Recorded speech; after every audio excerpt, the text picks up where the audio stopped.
sei se eu vou botar aquele quadradinho pequenininho aqui, eu gosto de olhar para ele, mas ele O atrapalha que às vezes. você achar, pode ficar à vontade para o que você achar melhor.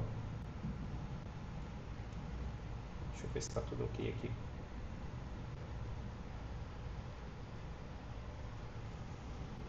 Aí lá no outro não aparece não, né? Só aparece aqui, assim, não atrapalha. Pra mim não apareceu não.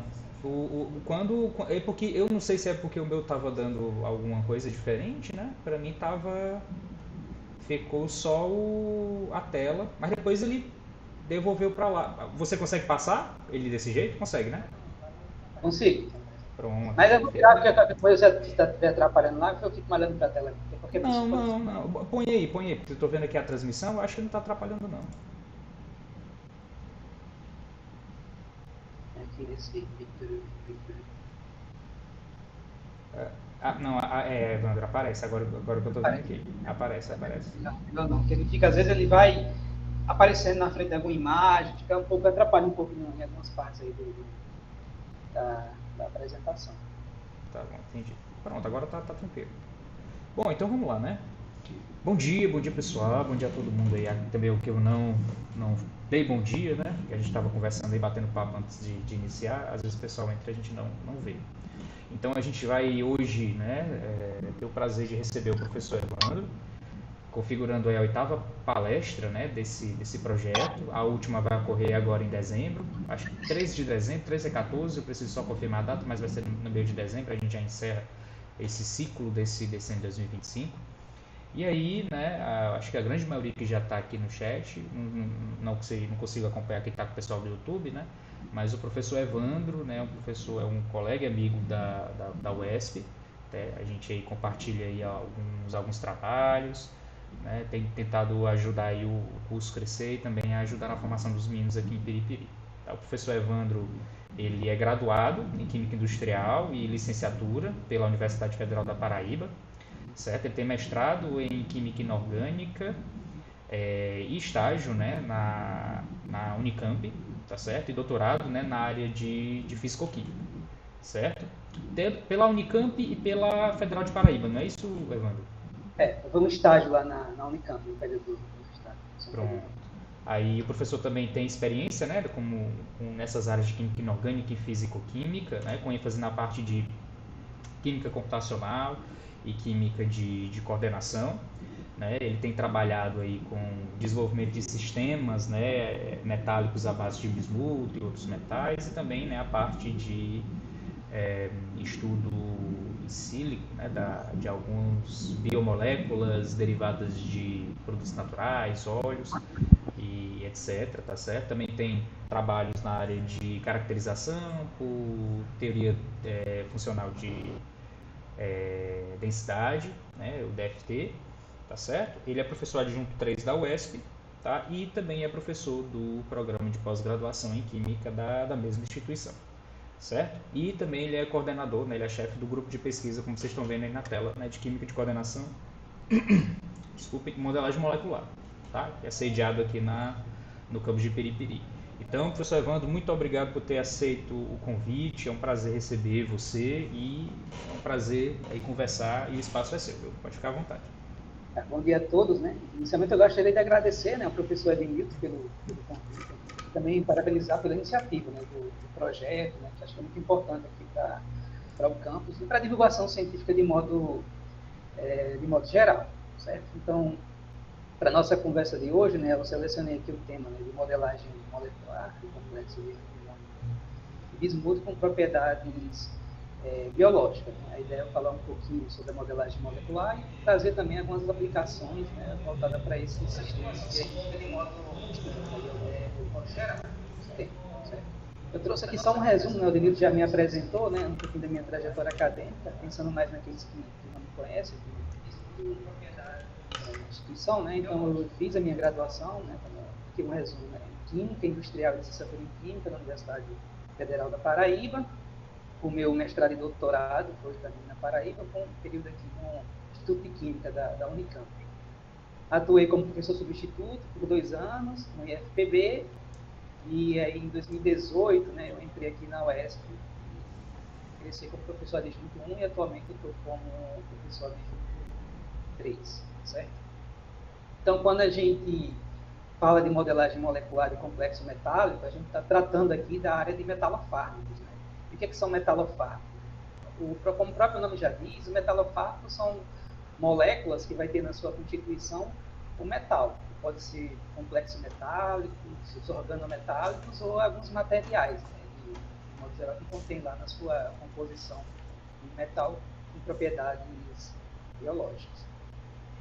Quando a gente pensa em metalofármacos, um dos mais conhecidos, né, é a cisplatina, né, que é um complexo de platina 2, com 2 ligantes de cloreto lápis, né, e 2 grupos aminos, que tem uma propriedade antitumoral, anticâncer, né, bastante conhecida. O mecanismo de ação, né, da cisplatina é através de interação aqui com as bases aqui do DNA, tá certo? Então, eu estou falando um pouquinho da cisplatina porque ele é considerado um dos primeiros fármacos, né, metalofármacos desenvolvidos para o tratamento aí do câncer. E a partir dos trabalhos, né, da descoberta da propriedade antitumoral da cisplatina, é que desencadeou o desenvolvimento de pesquisas na área de fármacos envolvendo metais. Tá certo? Um problema que apresenta geralmente a cisplatina é a questão dos efeitos colaterais, né? Principalmente a questão da seletividade, né? E além de ela atuar nas células cancerígenas, né, essa molécula, ela também interfere nas células que são saudáveis.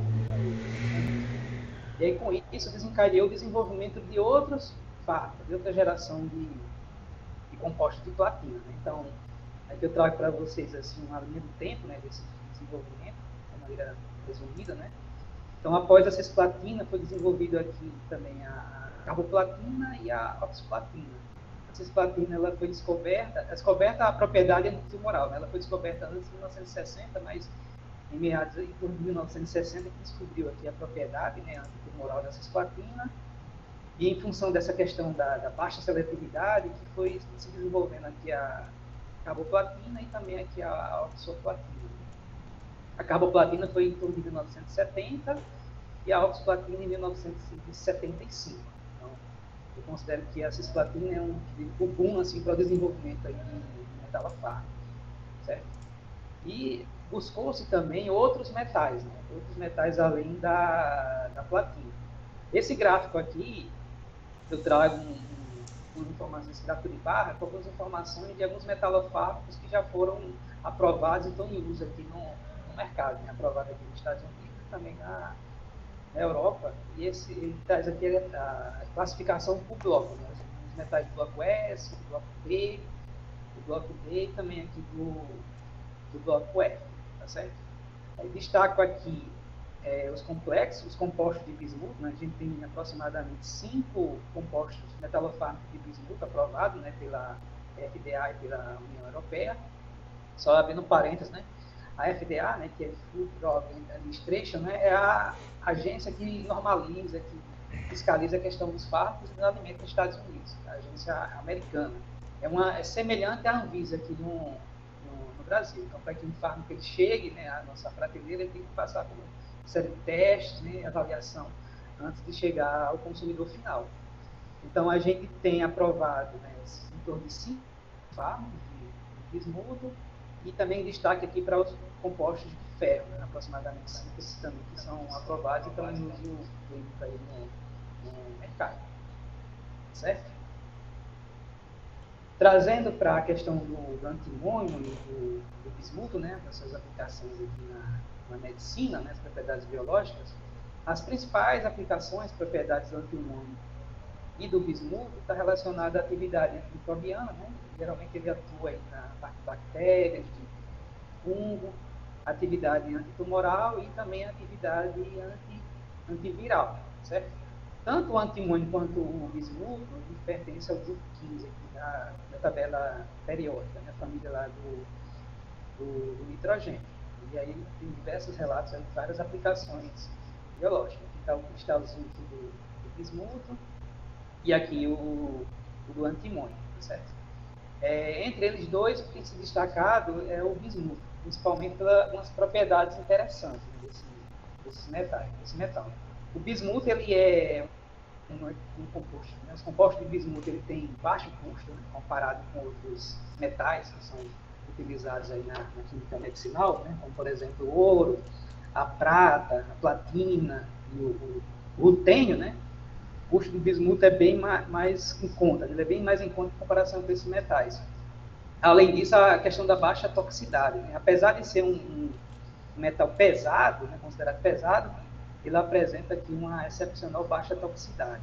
Muito dessa baixa toxicidade está relacionado com também a baixa solubilidade dele em condições fisiológicas, né? A formação dos hidróxidos, tem pouca, né, absorção aí no organismo, e também o tempo de vida, né, desse fármaco, de 5 dias é o processo de excreção e remoção do organismo.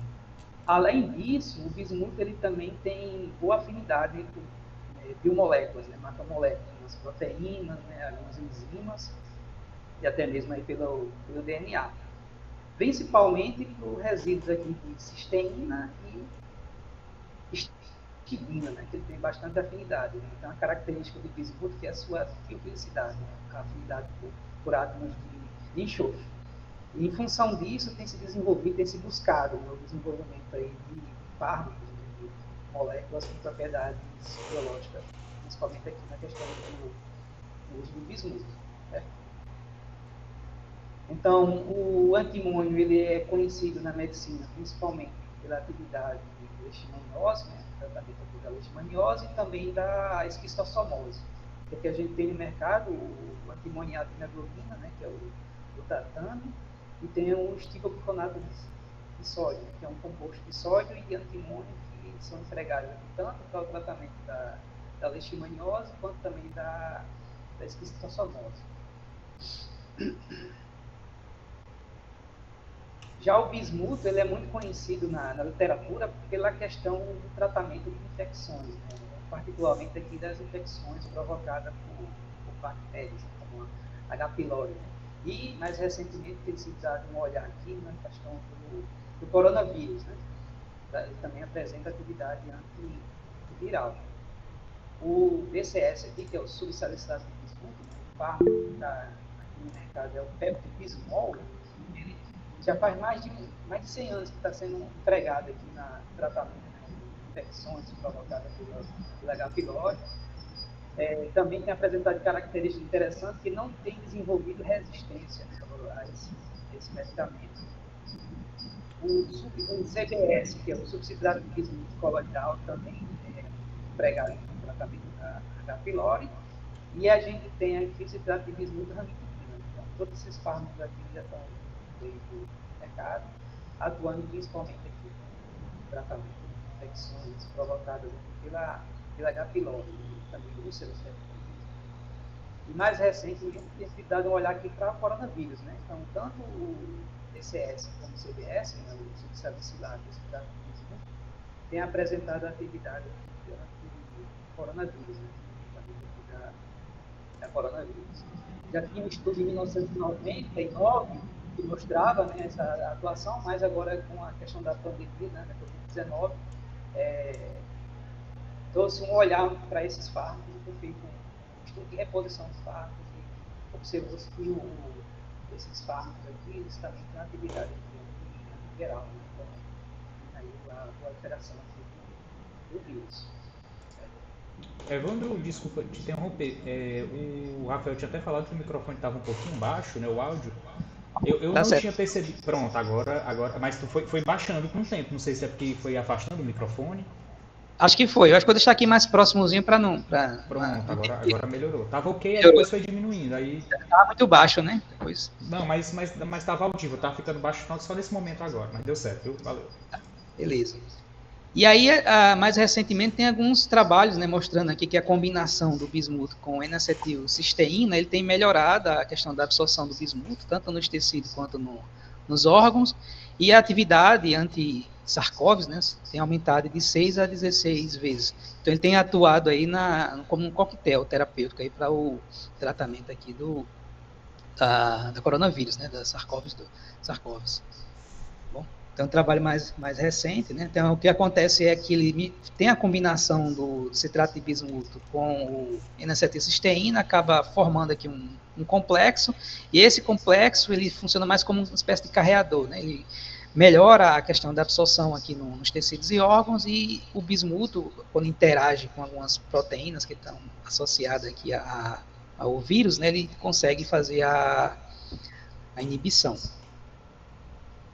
Além disso, também ele tem atuado aqui no combate da resistência antimicrobiana, né, que é um dos principais problemas de saúde pública mundial. Em particular, tem se observado que o bismuto ele atua como um inibidor aqui da NMD1, que é a New Delphi metalobeta-lactamase, né, que é uma enzima produzida em função de um mecanismo de resistência, né? Quando a gente tem o uso, né, dos fármacos, acaba ocorrendo a questão da resistência, e a eficiência ou a eficácia do fármaco ele é reduzido, até mesmo inibida. Então, o que observou-se, né, que o CBS ele tem a atividade, né, tem conseguido inibir essa NDM1, tá certo? Com o valor de C50, que seria a concentração necessária para inibir 50% aí da bactéria, né, de 0,7 até 3,55 micromolar. E outra característica importante é que ele tem uma inibição de amplo espectro, né, então ele consegue inibir várias outras enzimas, outras proteínas associadas aí à resistência antimicrobiana, certo? O mecanismo de inibição já é conhecido, então aqui tem nessa figura aqui eu estou mostrando aqui o sítio ativo aqui da NMD1, né, que é uma proteína que tem 2 cafator de zinco ligado aqui por uma hidroxila, e é justamente esse ambiente aqui, essa reatividade que faz o processo de hidrólise, né? Os fármacos que atuam na parte antimicrobiana acabam sendo hidrolisados por esse zinco aqui e dificulta ou inibe a sua ação no organismo. Esses dados aqui são dados de fração de raio-x, são dados experimentais. Então, o que acontece? O bismuto ele atua trocando o zinco pelo bismuto, e com isso ele faz a inativação aqui da NMD1, certo? E aí atuando aí na resistência antimicrobiana.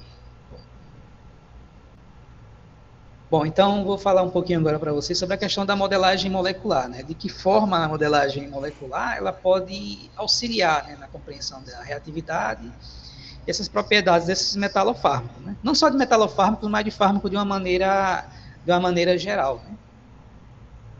Então, primeira coisa, o que é modelagem molecular, né? A modelagem molecular, ela trata da investigação aqui das estruturas moleculares e suas propriedades usando modelos matemáticos que estão implementados aqui em programas de química computacional.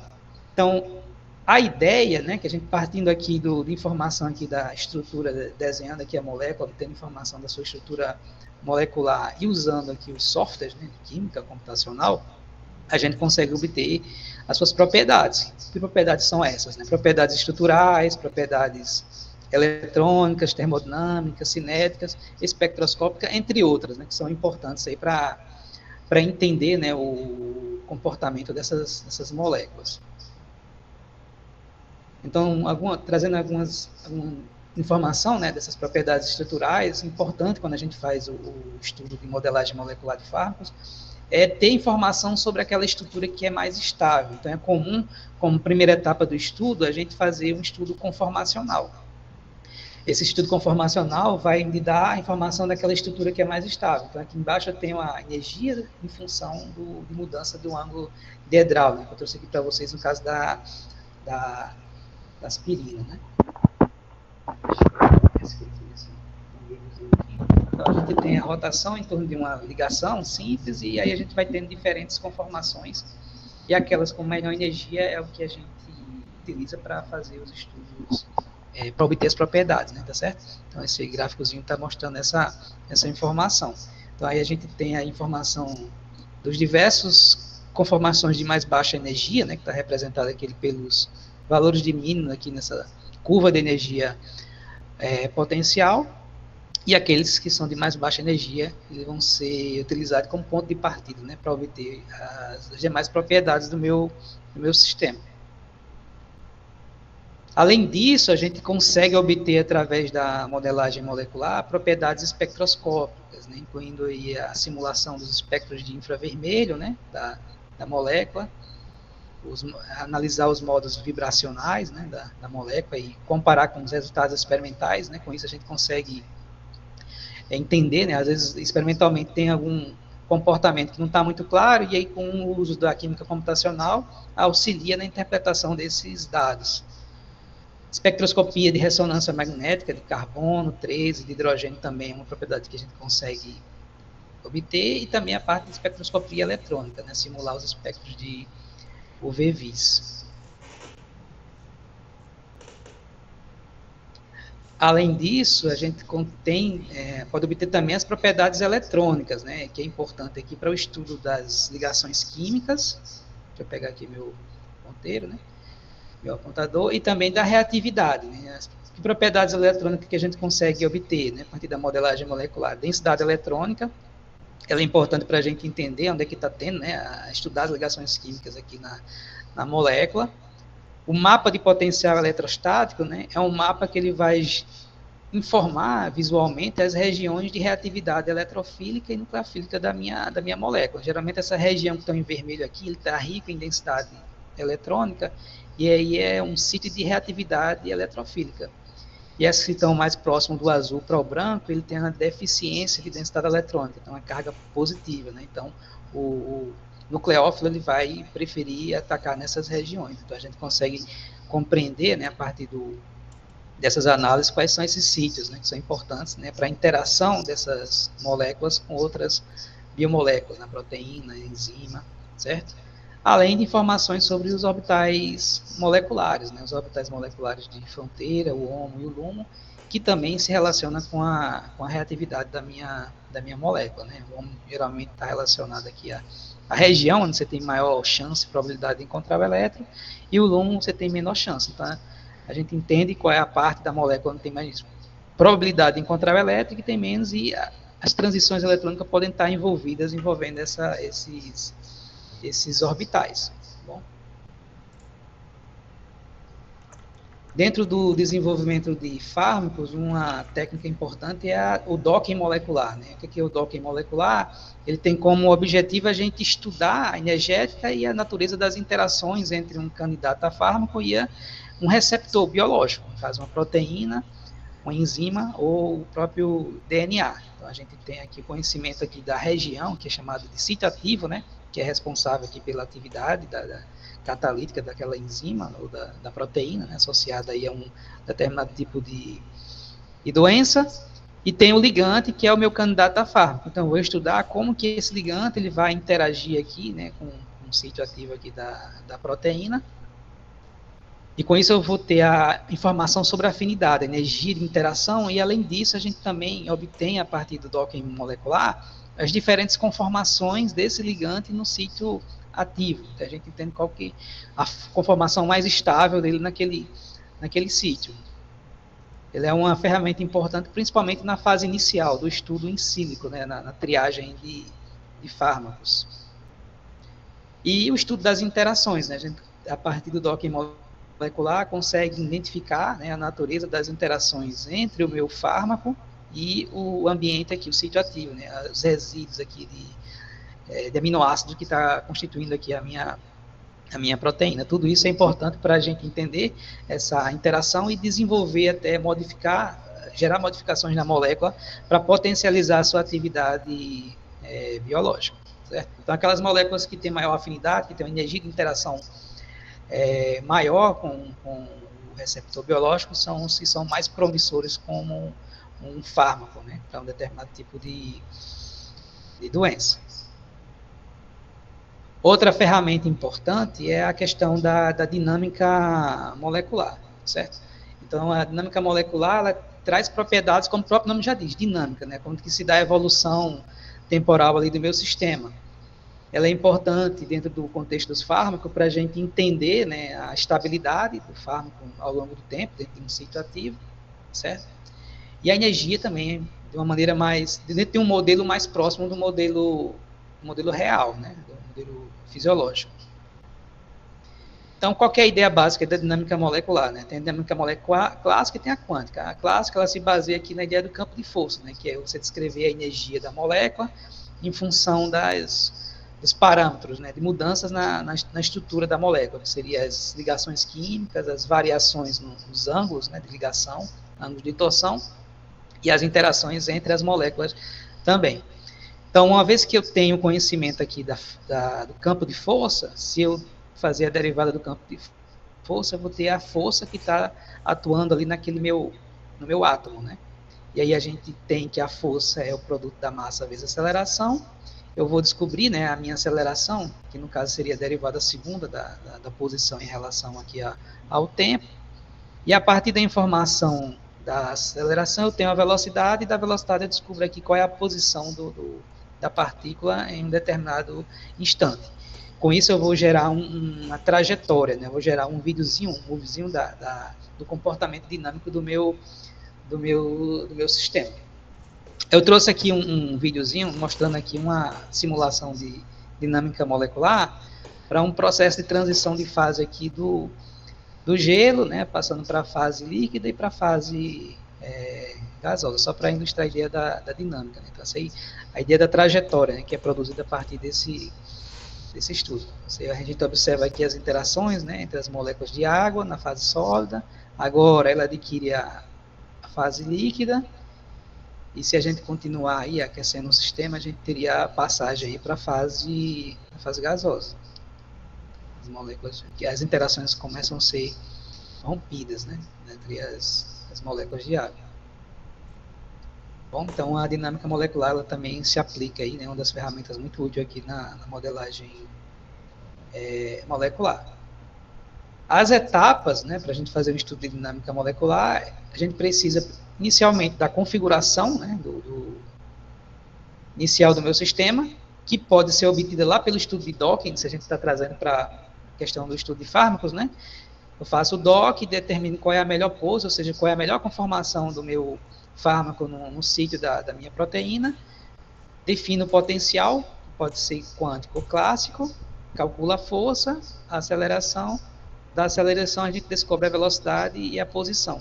Então, isso aí é feito em determinado intervalo de tempo e vai gerar aqui a trajetória, trazendo para a gente aí a informação ou a evolução temporal do meu sistema.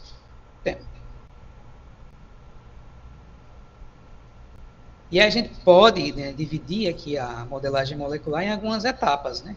Primeira coisa é definir o problema, o que é que eu quero estudar. Eu quero desenvolver fármaco, então qual é a doença que eu quero investigar. Então eu vou procurar buscar quais são os alvos que estão associados àquele tipo de doença. Depois é a seleção do modelo, né? Eu vou usar dinâmica molecular, eu vou usar o cálculo quântico, eu vou usar o docking molecular, fazer os cálculos, enfim, analisar aqui os resultados. Basicamente, as mesmas etapas que se tem num estudo experimental, né? Certo que na parte de realizar o cálculo, né, mudando aqui, a gente faz a parte prática, né? Foi feita a síntese, a caracterização, e depois que faz a análise dos resultados experimentais. Tá bom? Então, basicamente, são essas etapas aqui dentro de um estudo de modelagem molecular.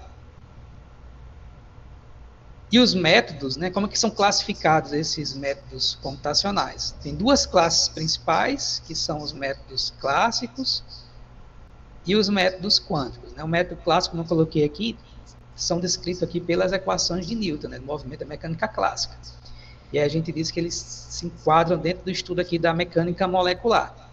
Dentro dessa classe de métodos, a gente tem o docking molecular e também tem a dinâmica. Né? A dinâmica molecular ela pode ser clássica e também pode ser quântica. Né? Por outro lado, os métodos quânticos eles são baseados aqui na resolução, na solução aqui da equação de Schrödinger. Né? Então, eles são subdivididos em outras classes, né, que são os métodos ab initio, semi-empírico e DFT. Certo? Esse método aqui ele se baseia no campo de força clássico. Os métodos ab initio e semi-empírico ele tem como base aqui a função de onda molecular, né? A descrição da minha molécula, né, ou do meu sistema de uma maneira geral, a partir de uma função de onda. Enquanto que o cálculo DFT ele se baseia mais na questão da densidade eletrônica. Hoje em dia, o DFT é um dos métodos que é mais utilizado, né, para estudar a propriedade eletrônica de moléculas, em função da sua relação, custo-benefício, né, entre os resultados, a acurácia dos resultados e o custo computacional relativamente baixo em comparação com outros métodos, né, que são os métodos ab initio, que são mais elevado o custo computacional. O método semi-empírico, ele está aqui meio que intermediário, né, porque ele, como o próprio nome já está dizendo, ele inclui dentro do seu formalismo alguns parâmetros experimentais, e com isso a gente reduz aqui o custo computacional. Trazendo mais um pouquinho da ideia, né, no caso do campo de força, né, basicamente a ideia é você ter energia em função das coordenadas do sistema, que são as distâncias de ligação, os ângulos e os ângulos de torção, né? Então essa imagem ele meio que resume essa informação. Tem um modelo de bolas e molas, né? Você tem um potencial que ele escreve aqui a mudança de posição dos átomos, a frequência de estiramento, a deformação angular e a torção, né? Quando você tem ligações simples, tem a questão da torção. Além disso, pode ter interações intramoleculares e intermoleculares. Então, a ideia do campo de força é descrever a energia em função dessas modificações desses parâmetros estruturais, sendo que para isso eu estou usando a mecânica clássica, né? Estou usando funções da mecânica clássica, certo? Aqui tem uma forma mais geral, com algumas informações, né, sobre como é a cara dessas funções, né? No caso do estiramento, né, você tem uma constante de força que está relacionada com a força da ligação química, certo? Em torno de uma distância de equilíbrio. A rotação, então basicamente você tem um potencial aqui, né, que depende dessa força e do quadrado dessas diferenças, a distância em relação ao equilíbrio, né, tá mudando aqui. As interações de Van der Waals, que descreve interações intramolecular e intermolecular, e a parte de torção, a ideia do campo de força. Aqui eu trago uma imagem mais assim dinâmica, né, do que seria isso, né? Então basicamente eu tenho uma molécula que tem aqui vibração, deformação angular e rotação, e eu vou descrever cada um desses movimentos, né, a partir de uma função da mecânica clássica, e eu tenho aqui o meu campo de força.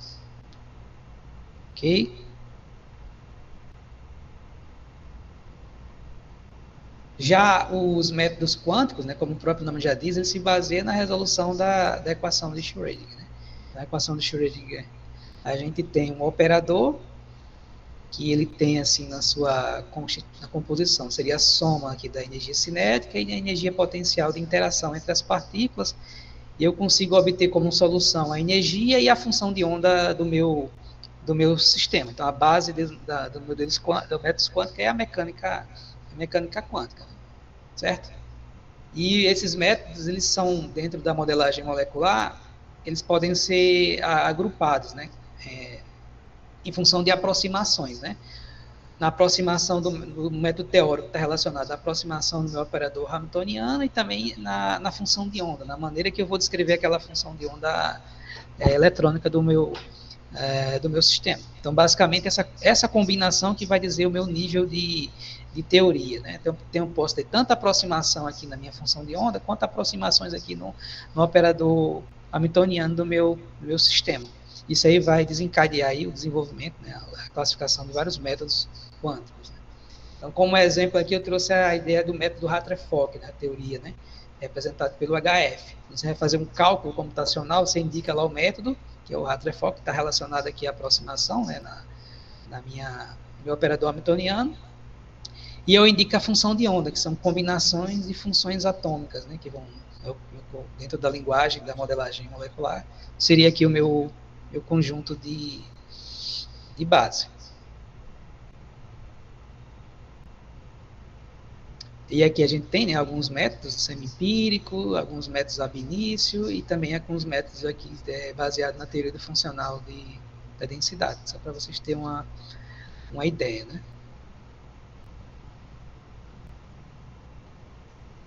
E como é que ocorre a escolha, né? Como é que a gente escolhe o nível de teoria para estudar, fazer a modelagem molecular?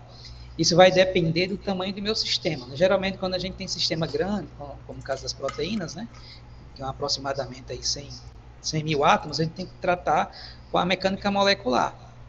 O método moléculas de tamanho mais intermediário, com a faixa aí aproximadamente 1000 átomos, a gente consegue estudar com o método semi-empírico, e à medida que a gente vai caminhando para um método mais acurado, né, mais exato, a gente pode trabalhar com DFT e com os métodos ab initio. Depende do teu custo, da tua disposição, né, de recurso computacional.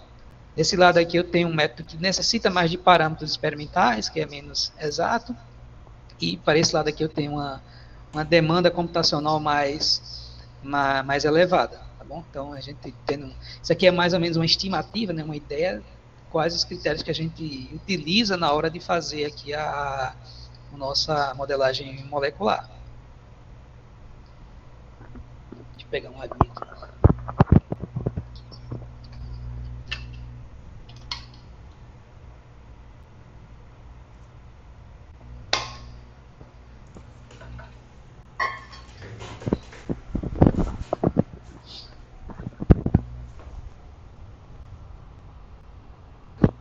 Certo, agora eu vou trazer alguns trabalhos, né, já que o tema da palestra foi a modelagem molecular de complexo de antimônio e bismuto, eu selecionei alguns trabalhos que a gente desenvolveu nesse sentido. Então, esse trabalho aqui envolve aqui a parte da síntese, né, a caracterização espectroscópica, o estudo DFT e a avaliação antimicrobiana preliminar de complexo de antimônio e de bismuto com derivados da 1,3,5-triazina. Então, esse trabalho ele é um exemplo da integração entre o resultado experimental e o estudo computacional. Certo?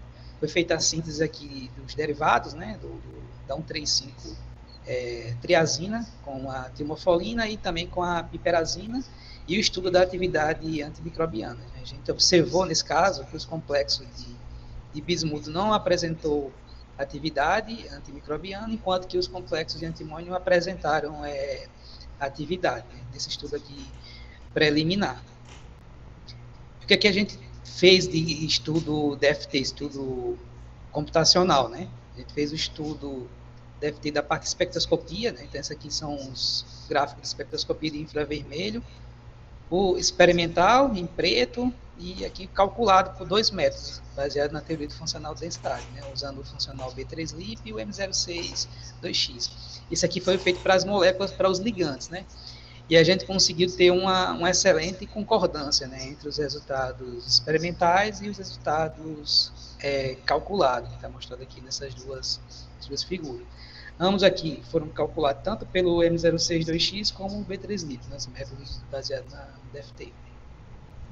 Além disso, como a gente não tinha informação sobre a estrutura molecular, foi feito também um estudo conformacional para ter informação da estrutura dessas moléculas, né, fazer uma predição, né, do que seria a estrutura dessas moléculas, onde a gente variou o ângulo diedral, né, a ligação aqui entre o antimônio, o cloreto, o nitrogênio e o outro nitrogênio vizinho. Fez uma rotação aqui de 360 graus, e aí foi obtendo aqui essa curva de energia potencial, né? Você tem energia relativa aqui. E aí selecionou aqui os conformers mais estáveis, né, como sendo a estrutura mais provável, tanto para os complexos de antimônio, quanto para os complexos de bismuto.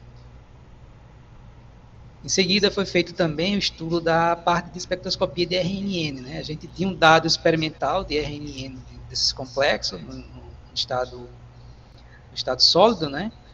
E para tentar validar a informação daquela estrutura que foi modelada, a gente calculou por 2 métodos, usando também o B3LIP e o M06 2X, os deslocamentos químicos de carbono 13 para esses compostos, né? E a gente observou que, no caso aqui, o B3LIP ele se destacou, né? Teve um melhor resultado tanto para o antimônio quanto para os complexos de bismuto.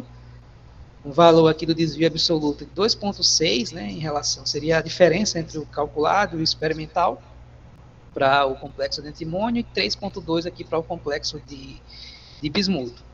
E além disso, a gente observou uma boa correlação, né, linear entre os deslocamentos químicos de carbono 13 experimental e os valores aqui que foram calculados, né, validando de certa forma aquela estrutura proposta que foi, esses cálculos foram obtidos, né, a partir da estrutura de menor energia que foi obtida num trabalho de estudo conformacional anterior, certo?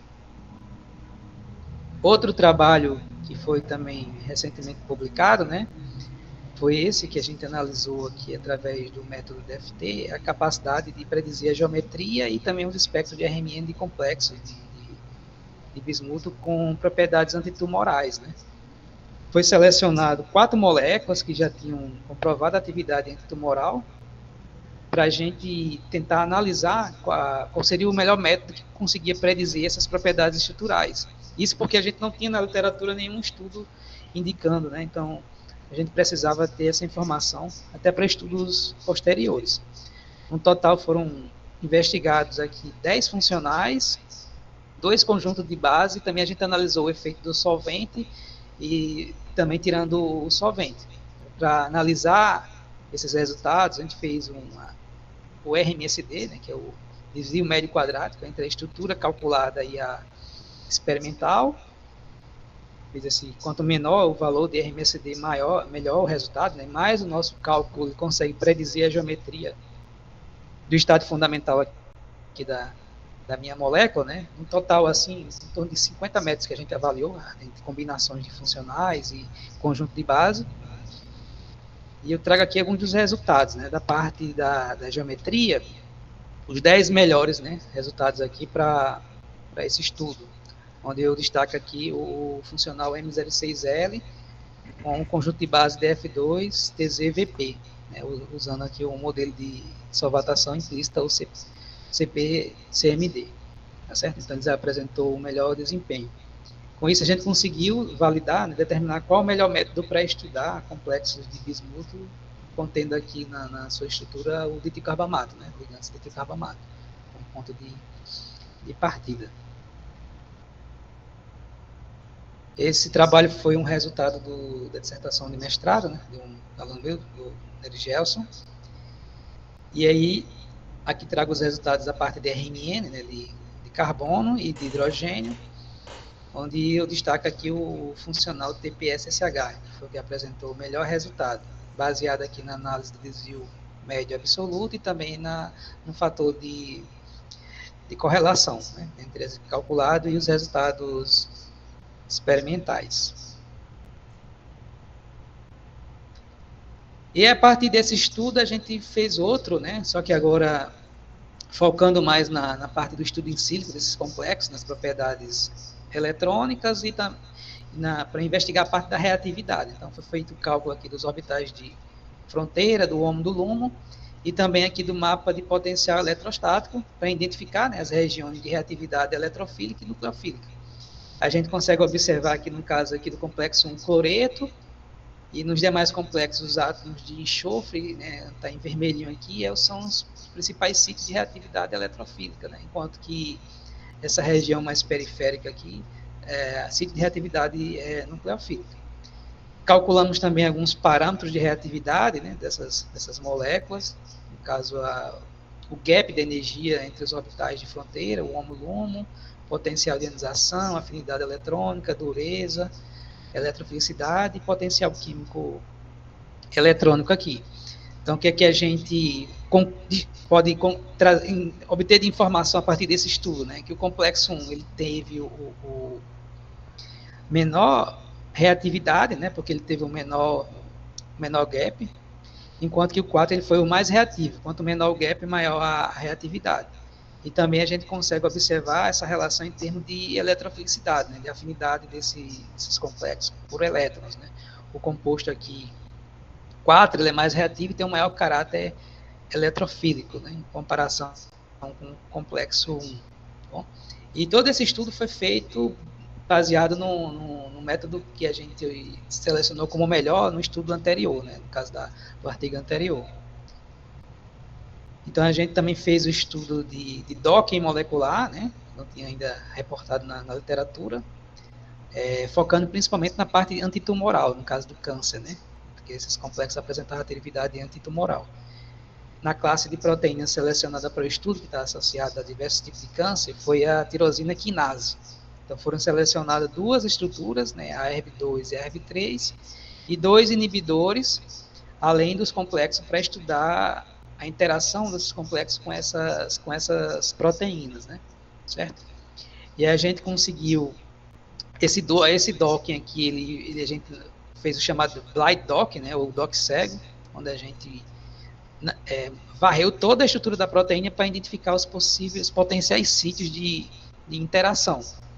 E aí, destacando aqui que o complexo 1 e 2, eles interagiram no mesmo sítio dos inibidores, né, já conhecido, enquanto que o 2 e 3 não. Então, provavelmente, esses complexos aqui podem seguir um mecanismo diferente, né, de ação antitumoral em comparação com os inibidores já conhecidos.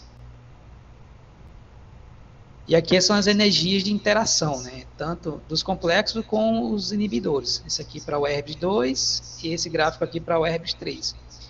E o que a gente consegue observar? Aqui em verde, aqui em azul, a gente tem aqui os inibidores AZD e PD1, né? Que já são conhecidos. E a gente consegue observar aqui um caso do complexo 4, né, ele teve uma afinidade até maior do que os inibidores nativos lá do meu sistema, tanto para ERBS2 como para ERBS3, né, destacando o potencial desse complexo, né, na atividade antitumoral. E a gente também estudou, né, analisou a partir do DOC a natureza das interações intermoleculares, né, entre o complexo e aqui o sítio ativo aqui da proteína. No geral, a gente observa uma tendência, né, do complexo 1 para o complexo 4, é que o complexo 4, que teve maior afinidade, também tem um maior número de interações com os resíduos de aminoácidos. Destacando aqui também o papel importante aqui desses fenis aqui na estrutura do complexo, né, de bicarbamato, que potencializou a interação com os resíduos de aminoácidos da proteína. Então, com essa informação, a gente consegue pensar em possíveis modificações estruturais, né, na unidade aqui do ditilcarbamato que possam potencializar aqui a atividade antitumoral, certo? Então, para o ERBS3, basicamente seguiu a mesma tendência, né, aumentando aqui o número de interações ao complexo 4, certo? Então, esses seriam os resultados, né, que eu selecionei para apresentar para vocês. E como perspectiva aqui para estudo futuro, né, a gente está pensando aqui nos projetos mais atuais estão voltados aqui para o desenvolvimento de complexos no combate aqui da resistência antimicrobiana, né? Então, alguns metais já têm se destacado, como a prata, o ouro e o bismuto nessa atividade antimicrobiana, né? No combate à resistência, além de outros metais como cobre, ferro também. E aí a gente está submeteu um projeto, né, para o CNPq para desenvolver, né, novos fármacos. Na realidade, para a implementação de um laboratório, né, de modelagem molecular e de síntese de complexos com enfoque aqui na parte da atividade antimicrobiana, né? Então, esse projeto foi aprovado, e a gente tem um recurso para dar pontapé inicial aí, né, da implementação desse laboratório. E a ideia é a gente integrar a parte computacional com experimental, partindo da modelagem, né, análise aí por docking molecular, dinâmica molecular, para prever, né, mas selecionar, vamos dizer assim, aqueles compostos que têm potencial atividade antimicrobiana e em seguida passar para a etapa de síntese, caracterização e também estudo da atividade antimicrobiana, certo?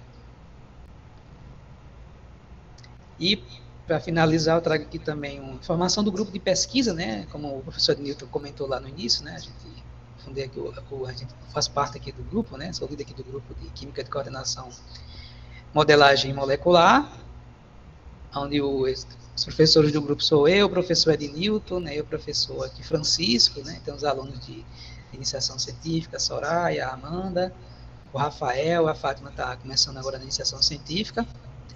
A gente também tem os alunos de mestrado, a Tainá, o Arthur, né? Tá já também trabalhando agora com a gente, junto com o professor Ed Newton, e alguns colaboradores, né? O professor Gerda, da Universidade Federal da Paraíba, tem o Ricardo, do Instituto Federal do Piauí, de Teresina, e a Rose Marie, da UESP, também, certo? A Elaine, ela concluiu agora o mestrado, né? E a Tainá e o Arthur estão desenvolvendo o projeto ainda. Então, no mais, eu queria, né, agradecer, né, aos órgãos de fomento, a CAPES, o CNPq, o Senapad, né, pelos recursos computacional, programa de pós-graduação em Química da UESP, né, permite a gente também estar orientando os alunos e desenvolvendo também a pesquisa, a Universidade Estadual do Piauí, a Universidade Federal da Paraíba, né, a UFC também, que a gente está iniciando aí uma colaboração através aí do professor Ednilton. E a todos, né, pela atenção, né, por estar dedicando um pouquinho do tempo aí para me escutar. Então, muito obrigado a todos. E estou disponível aí para perguntas, né? Excelente, excelente, professor Evandro, muito obrigado. Ó, pessoal, é muito bom o professor Evandro ter compartilhado um pouquinho conosco, né, o que ele tem desenvolvido ao longo desse tempo aí, né, a sua formação acadêmica até então, né, dentro da universidade. E eu acredito que pelo fato de se tratar de temas bem interessantes, a gente vai ter, pelo menos aí, algumas perguntas, né? O professor Evandro está aberto agora para conversar com vocês, viu? Então aí podem usar o microfone, ou até mesmo o chat, quem não puder, tá bom? Tá, o momento é esse. Sintam-se à vontade. Oi, eu tenho uma pergunta. Eu estou começando a estudar dinâmica agora, tipo, pro segundo período. E aí eu comecei a estudar e eu vi que tem um problema do recolhimento conformacional para moléculas maiores. Aí eu queria entender como que eu posso tratar isso, se o senhor sabe, tipo, como que eu posso tratar isso e por que é tão um problema assim. Mas o problema em relação ao custo computacional, você fala, né, para obter uma... Recolhimento, tipo, eu vi que tem um recolhimento conformacional em simulações para macromoléculas. Aí eu fiquei meio em dúvida. É porque, no caso, essa questão é mais um problema associado ao tamanho, né, da molécula e das conformações. Tem alguns softwares que ele faz assim, você restringe algumas partes da molécula, você deixa só flexível aquela parte de interesse, principalmente se for o sítio ativo, né, e deixa rígido a outra parte. Aí, com isso você minimizaria o custo computacional. Como se fosse fazer um scan rígido, como se eu fosse fazer um scan rígido e um scan relaxado? Relacionado uma parte da molécula para ficar rígido e a outra parte... mais ou menos isso aqui seria, se encaixaria também daquela metodologia que a gente chama de QMMM, que é a parte mecânica clássica. Você pode selecionar uma parte da molécula para manter flexível e a outra para manter rígido. Não é. Aí você estaria simplificando o modelo, mas às vezes o seu interesse, se for a parte de interação com o sítio ativo, então, o mais importante, isso vai depender de cada caso, depende também do teu objetivo, né? Se o teu objetivo às vezes é estudar a interação de uma proteína com outra, aí não se enquadra muito bem fazer essa metodologia. Se o seu objetivo é estudar a interação de um fármaco com aquele sítio ativo específico, talvez não compensasse você pegar a flexibilidade da molécula como um todo, né? Então você poderia fazer uma seleção daquela parte de maior interesse para fazer esse estudo da consideração, aquela parte de dinâmica. Entendi. Obrigada, professor. Vai fazer dinâmica também? Esse trabalho? Vou agora no segundo ano. É tarefinha das férias. Para aprender. Mais alguém, pessoal? Eu vou ver, pessoal, o pessoal da inscrição, tá? Provavelmente é porque o link deve estar fechado. Eu vou agora abrir ele. Continuem aí na palestra que eu vou fazer isso agora. E continuem aberto aí para fazer pergunta, tá bom? Pronto, Rafael aí vai ter uma dúvida. Opa, estão me escutando? Bom dia, professor. Parabéns pela apresentação. Eu queria que o senhor falasse um pouco como é feita a seleção do processo de ligantes antes da realização do estudo do DOC. O ligante, você pode pesquisar, tem algumas plataformas na literatura. Você tem uma doença específica que você quer investigar, para o câncer, por exemplo, ou atividade antimicrobiana. Tem o Drug Bank, né, que você pode colocar o nome da doença e ele vai te dar algumas opções de moléculas que já tem aquela relação daquela atividade, né, certo? Baseado também em informações da literatura, né, a gente faz uma pesquisa sobre aquelas moléculas que que são promissoras para aquele determinado tipo de atividade biológica. Então, é basicamente dessa maneira que a gente faz a seleção. Costuma fazer também comparações, né? Você tem um fármaco que já é conhecido e você entende a maneira, o mecanismo de ação desse fármaco, como ele interage lá com o sítio ativo da tua proteína, da tua enzima. Você pode buscar moléculas, né, que são semelhantes. Isso é muito comum, geralmente por isso que você tem gerações de novos fármacos, né? Você faz modificações estruturais, tentando melhorar aquela atividade. Mas é mais ou menos basicamente esse caminho, né? Pesquisa na literatura, você pode também obter informação em algumas plataformas, né, dos fármacos, e aí poder propor. Então, no caso, a gente já trabalha com fármacos já conhecidos, então, né, na literatura. Partindo do conhecimento dos fármacos, você pode propor novas moléculas, né, para investigar a interação. O caminho mais comum é aqueles moléculas semelhantes aos fármacos, mas é interessante também você pensar em outras moléculas para testar, até porque quando você desenvolve um novo fármaco que se assemelha muito ao anterior, acaba que ele não resolve muito aquele problema da resistência, né? Ele acaba tendo um mecanismo muito similar ao fármaco que já está no mercado e acaba não trazendo uma inovação nesse sentido. Mas o docking, ele é uma ferramenta que você pode usar nesse sentido, para você tentar analisar aquelas moléculas, né, naquela classe, pode ser uma classe de moléculas que tem uma boa afinidade, que tem até uma estrutura não tão similar, né, assim, tem algumas partes, mas não que são os grupos farmacofóricos, né, alguns grupos, naquela molécula, ele pode potencializar a interação, isso já ajuda você, guiar você na escolha, né, da molécula. Entendi. Legal.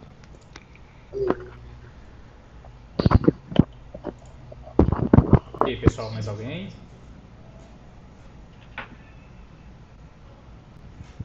Pelo menos o pessoal do grupo tem a obrigação, de fazer uma pergunta. Fazer uma pergunta. Não é inadmissível aí. O Rafael já conversou, a Adria já é ex-integrante do grupo, mas também já. Tá faltando aí a Maria de Fátima.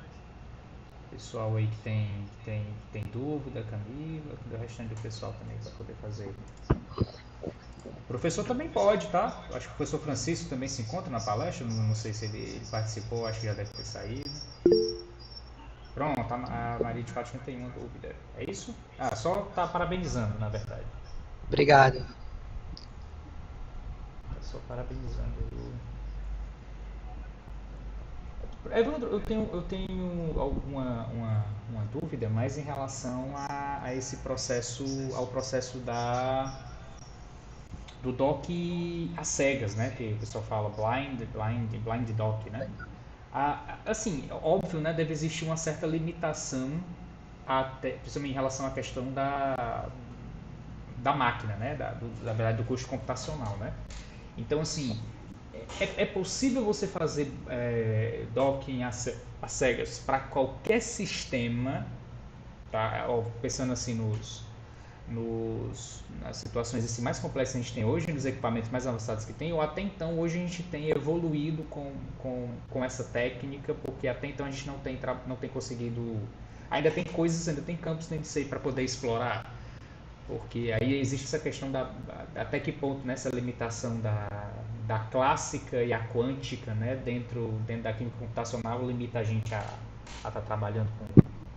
A questão do limite em relação ao custo computacional depende da estratégia do docking também, né? Que o docking, como ele usa mecânica molecular, e se a gente usar aquele docking rígido flexível, se eu selecionar, considerar só a flexibilidade do ligante e considerar a minha proteína rígida, não demanda um custo computacional tão grande, não. Geralmente os docking tendem a ser tranquilo para a gente conseguir rodar no computador de configuração mediana, porque aí ele não vai pegar que a proteína vai ficar como fosse rígida, né?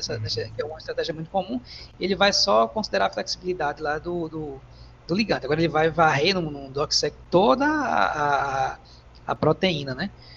Então, o DocSeg, basicamente, em vez de você selecionar só o sítio ativo, você seleciona a proteína todinha. E aí ele vai usar a mesma metodologia que seria para o sítio ativo, só que agora ele vai varrer todas as possibilidades, né, da molécula, que eu acho particularmente interessante. Até no estudo do Nery Gelson, que a gente conseguiu observar que alguns complexos interagiam num sítio diferente do inibidor, né? Então, se fosse fazer um DOC direcionado, que é uma estratégia também, quando você indica onde ele tem que ir lá, você não tinha enxergado esse potencial sítio de interação.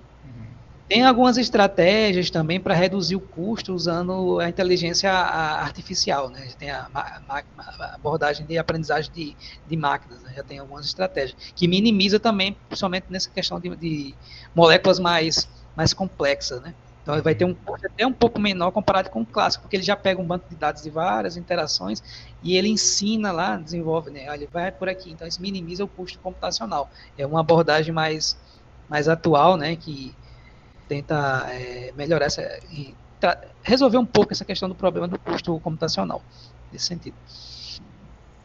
Pronto, é interessante.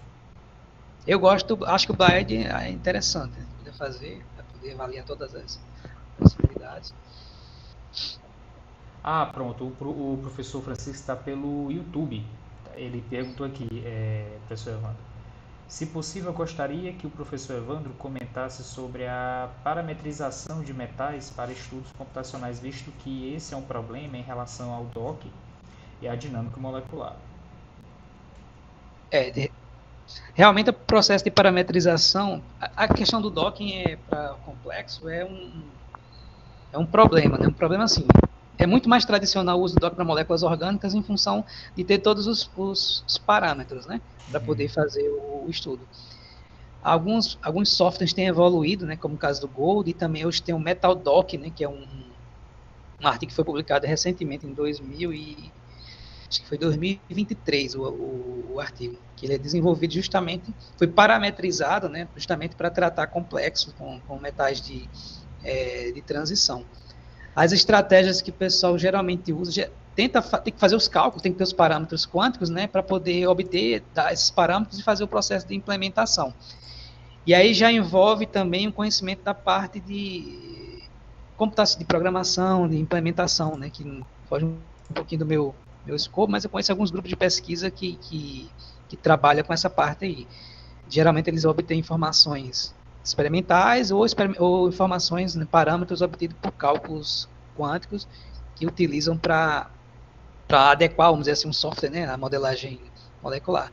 Que parâmetros são esses? São parâmetros de interação, né? O docking, se você não tem um parâmetro para o metal, o software ele não entende a interação dos ligantes com aquele metal que está presente ali na estrutura, ele não entende também a questão da geometria, né? A questão dos complexos em função dessa possibilidade de ter diferentes estados de oxidação e também diferentes geometrias, né, associadas ao centro metálico. Bom, então isso tem melhorado, em alguns softwares já tem incluído na parametrização, através do melhor nesse sentido.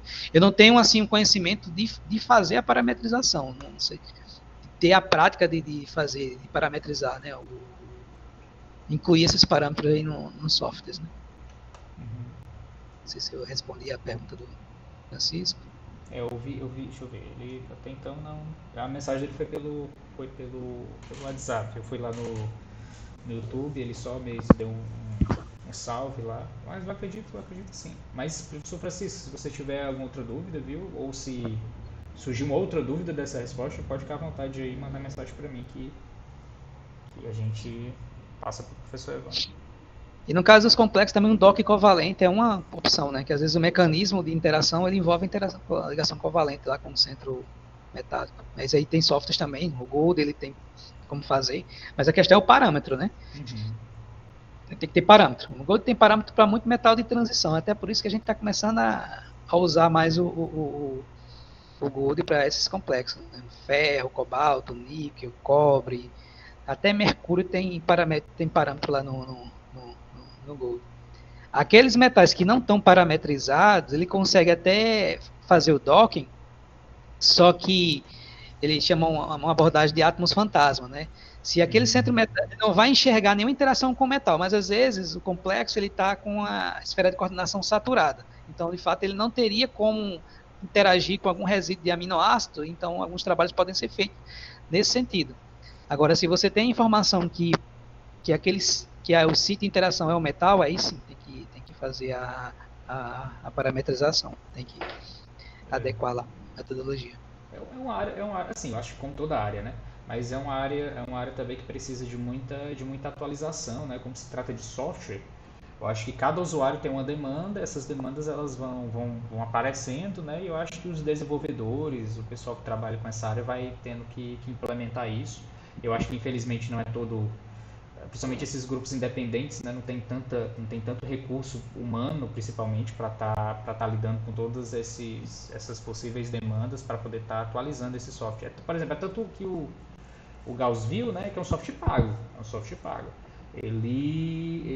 quando a gente otimiza a estrutura, a depender justamente da esfera de coordenação, do número de oxidação, né, do estado de oxidação da molécula em si, aí a gente otimiza a estrutura, né, por meio do Gauss. Aí quando vai tentar abrir nele, ele exclui as ligações dos ligantes com o centro de rutênio, porque para ele, dentro dos parâmetros dele, aquela distância de ligação não é para existir ligação ali. Só que existe, então, assim, tem todas essas questões aí que a gente precisa de fato estar sempre ciente de que vai acontecer, né? E aí essa é a ideia, é tentar evoluir sempre. Aí, professor, Evandro, tem uma dúvida, mas isso já é mais experimental. Lá do primeiro artigo, o professor Francisco agradeceu pela sua resposta. Aí ele não mandou mais nenhuma dúvida. Eu tenho mais em relação àquele primeiro artigo que você apresentou, que foi a produção dos complexos de bismuto, né? Eu acho que foi do seu doutorado, se eu não me engano. Você falou que você fez o RMN, se eu não me engano, em sólido, né? Foi isso? Foi, o RMN do estado sólido. Estado sólido. Qual foi o que impossibilitou de fazer o RMN em solução, por exemplo? Foi a questão da baixa solubilidade. A gente tentou, solubilizava muito pouco, né, no DMSO lá, e os sinais praticamente não apareciam lá no espectro. A solubilidade foi suficiente, né, apesar de pouco para fazer o estudo biológico, né, determinar a concentração inibitória mínima lá, mas a qualidade do espectro em solução foi inviável em função da solubilidade mesmo dessas moléculas no solvente. Olha, aí interessante, cara. Nossa, DMSO, o bicho não solubilizava. Pouquinho, aí também a qualidade do equipamento que tinha disponível lá. Né? A potência, né, dele. Não conseguia resolver bem, né? Ficava mais o ruído, você não conseguia. Aí foi em função dessas duas coisas, baixa solubilidade e não ter disponibilidade de uma técnica, de um equipamento com uma resolução melhor, né, para conseguir obter. Ele era pouquinho solúvel. Porque no caso da parte biológica, ele até consegue, você dissolve um pouquinho lá, né, dá certo de fazer o estudo, mas o espectro foi em função dessas duas coisas. Interessante. Então vocês acham que o fato dessa baixa solubilidade dele não foi... bom, aqui eu não li o artigo, por isso que provavelmente isso deve estar lá.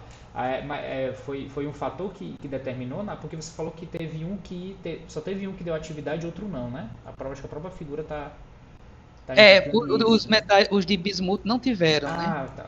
Eram outros metais. O metal antimônio teve, mas o bismuto não teve a atividade.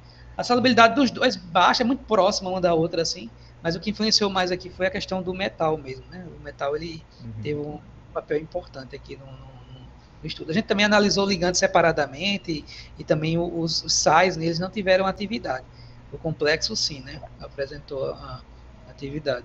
Aí, no caso, como foi só um estudo preliminar, que a gente teria que aprofundar mais para procurar compreender melhor como é que seria essa atividade. O mecanismo, né? Só tem atividade, mas não se aprofundou, né, no entendimento de como acontece essa atividade. Só que dá para tirar de informação é o papel aqui do antimônio, né, nesse processo. Interessante. A Maria de Fátima está perguntando, professor, em relação aos métodos, o pesquisador, né, a pessoa só usa aquele que está relacionado à quantidade de átomos. É isso, né, Fátima, que você está perguntando? Professor, em relação aos métodos, a pessoa só usa aquele que está relacionado à quantidade de átomos.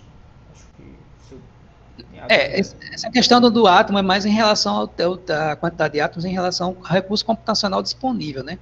Mas, assim, o método, você tem que... Como é que é a escolha do método? É baseado num problema, né? Você quer investigar. Se você quer investigar propriedades eletrônicas, então você tem que olhar para o método quântico, que ele vai te dar aquela informação, ele vai enxergar os elétrons, né? O método clássico, ele não enxerga lá os elétrons. Então, a reatividade, né, das moléculas, se você tem interesse em investigar a reatividade, você tem que olhar para a mecânica quântica, independente lá do teu método. A questão do número de átomos é viabilizar baseado no recurso computacional que você tem disponível. Quanto mais átomos, mais custoso computacionalmente. Mas mesmo que se você quer uma propriedade eletrônica, então não adianta você usar um método clássico não se aplica, né? Você tem que ter a ferramenta certa para poder estudar a propriedade certa. Então, mesmo que você tenha um sistema com muitos átomos, mas você quer estudar propriedade eletrônica, você teria que usar um cálculo quântico que tem uma demanda computacional maior. Então, o principal critério mesmo é o problema, é a propriedade de interesse, né? O tamanho da molécula, ele vai dizer se você, dependendo do teu recurso computacional, você vai conseguir, é viável ou não, né? Você conseguir desenvolver a pesquisa, o estudo. Não sei se... Respondido?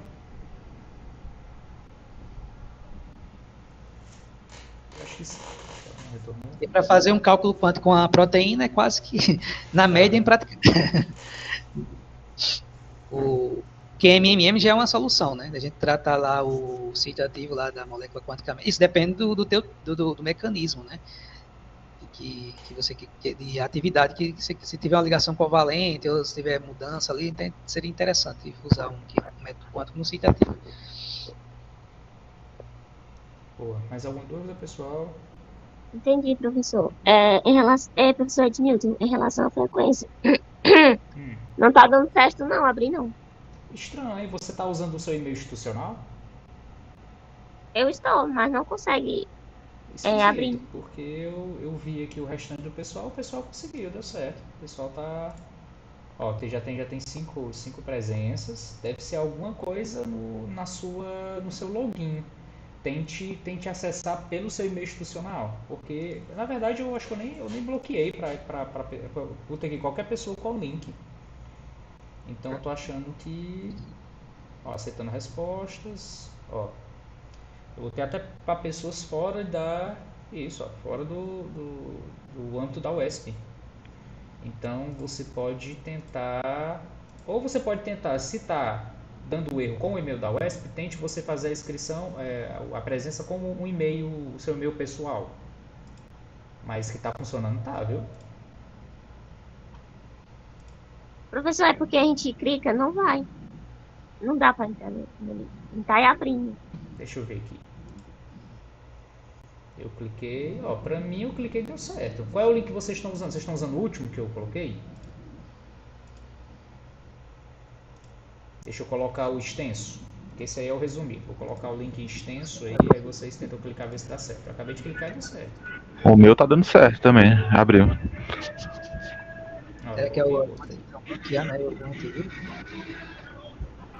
Pronto, ó, o pessoal, o Cauã está pedindo para você copiar o link que está no chat e jogar no navegador. Tentem fazer aí isso. Já copiem o link, tá bom? Já deixa o link aí, que pode ser que seja alguma coisa no seu dispositivo. E aí depois você consiga, né? Porque quando a gente fechar aqui a reunião, o link ele vai se perder. Viu? Tentem copiar os dois aí. Então, pessoal, mais alguma dúvida? Só mesmo em relação a essa parte da inscrição, né? Pois Camila e Fátima, tentem fazer isso aí, como os meninos estão. O Michele também está dizendo, eu não também estava, consegui, foi preciso digitar todo o link. Pronto, então é isso mesmo, pessoal. Vocês precisam copiar o link todo no navegador, tá? A Camila está pedindo para vocês enviarem no grupo do WhatsApp. Alguém aí consegue?